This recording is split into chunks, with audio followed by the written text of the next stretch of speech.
Okay, I hope you guys enjoyed the last challenge, which was to draw something on cheap paper with a cheap pencil. The drawing I came up with is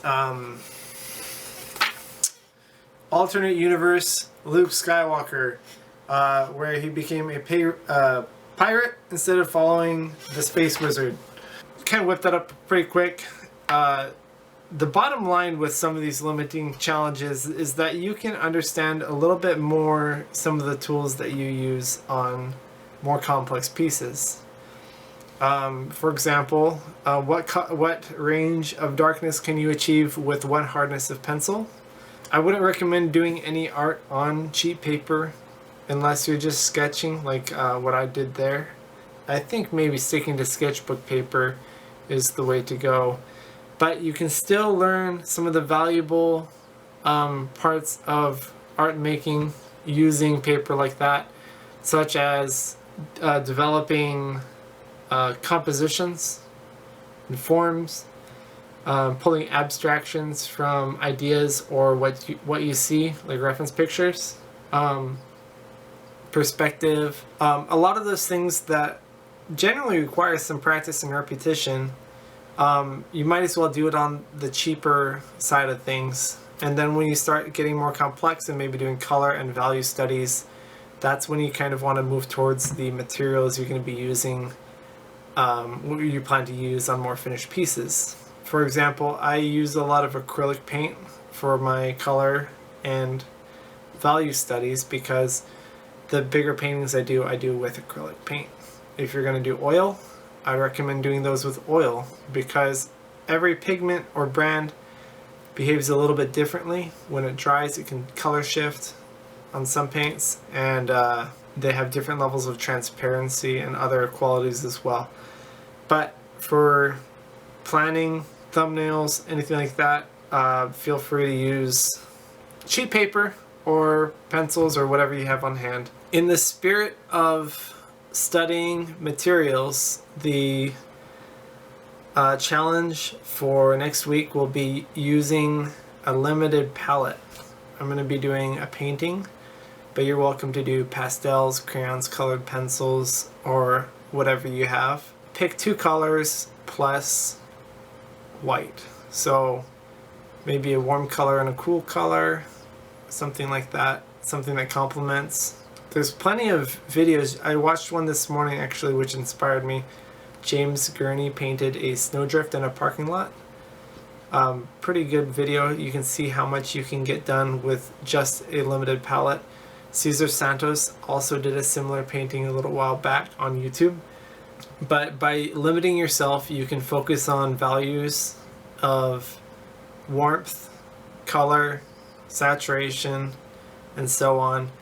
And you can learn a little bit more about how to use color in more complex ways when you paint with a full palette. So that's the challenge for next week. Okay, I think last week I didn't go over the Drawathon Instagram. I might have missed the robot posting, so I'll go over that real quick. The first one on this posting was by Nathan Santos. Rather formidable looking robot with a bird perched on its hand.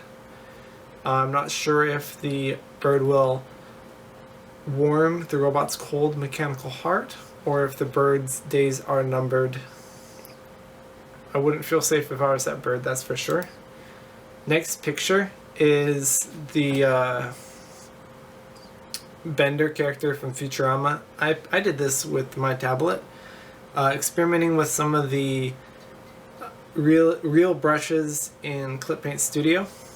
Tried to look a little bit more painterly. I copied an impressionistic painting and just kind of fit Bender in there. I think it turned out okay. And this was the crowd favorite RoboDoc. It's a mashup between the classic RoboCop poster and the well-known Grey's Anatomy TV show. You can see there's styling cues from both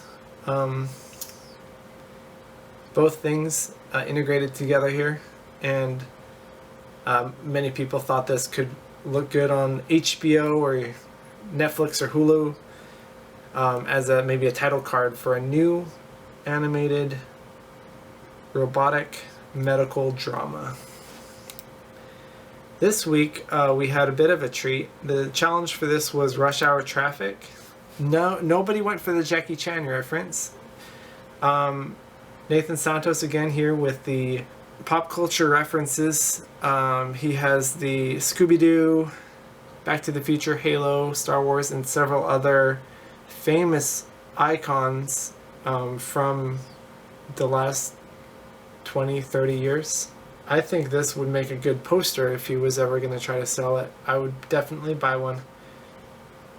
Pretty cool concept. And this one, this is Ben's comic. I do appreciate the 5-panel narrative that he developed here. Read it right to left. He was inspired by Japanese manga in his layout, I believe.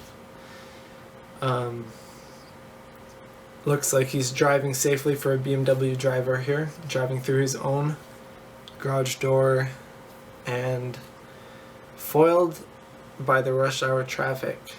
I believe I heard from the writer that the baby was born in traffic named Kia, and the family was given a Kia from the car company. But that's just a rumor. My submission this week was not very well rendered, that's for sure. Also trying the real brushes again. This one I titled Why. As you can see, there's a little chicken there at the bottom of the frame. I thought the guy standing out of the windshield of his truck was pretty funny. So far, people seem to like it despite how crummy the technical aspect of the art is. But next week, look forward to our challenge, which is snack. I have no idea what I'm going to be doing there. I might be... yeah, I got some brainstorming to do. But until then, thanks for watching, and I'll see you guys next week.